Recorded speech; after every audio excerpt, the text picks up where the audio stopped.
यह कहानी है एक कछुए की। सुना है कि बेचारे ने प्रभु चरणों की महिमा सुनी और उन चरणों में जाना चाहा। तो पूछने लगा सबसे, कहाँ जाऊं कहाँ जाऊं। तो पूछने लगा सबसे, परंतु किसी को कुछ पता ही न था कि जाना कहाँ है। प्रभु चरण ढूंढने वह खोजता रहा, खोजता रहा। आखिर एक दिन उसे कोई भक्त मिला जिसने उस नन्हे को अनंत क्षीर सागर में जाने को कहा और वहां की राह भी सुझाई। एक तो बेचारा ठहरा कछुआ कछुए की चाल से ही चल पड़ा।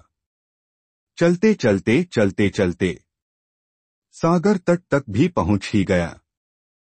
फिर तैरने लगा, बढ़ता गया बढ़ता गया और आखिर पहुंच गया वहां जहां प्रभु शेष शैया पर थे। शेष जी उनको अपने तन पर सुलाए आनंदरत थे और लक्ष्मी मैया भक्ति स्वरूप हो प्रभु के चरण दबा रही थीं।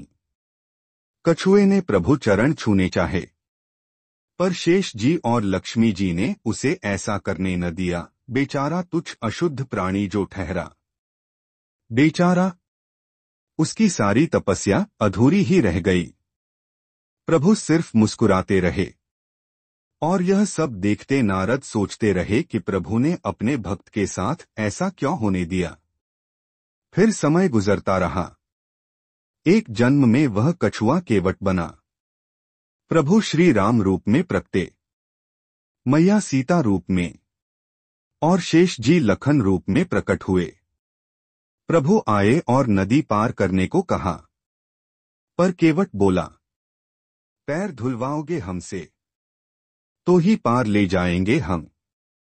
कहीं हमारी नाव ही नारी बन गई अहिल्या की तरह तो हम गरीबों के परिवार की रोटी ही छिन जाएगी। और फिर शेष जी और लक्ष्मी जी के सामने ही केवट ने प्रभु के चरण कमलों को धोने पखारने का सुख प्राप्त किया। और समय गुजरा। कछुआ अब सुदामा हुआ, प्रभु कान्हा बने, मैया बनी रुक्मिणी और शेष जी बलदाऊ रूप धर आए। दिन गुजरते रहे और एक दिन सुदामा बना वह नन्हा कछुआ प्रभु से मिलने आया। धूल धूसरित पैर, कांटे लगे, बहता खून कीचड़ सने। और क्या हुआ? प्रभु ने अपने हाथों अपने सुदामा के पैर धोए।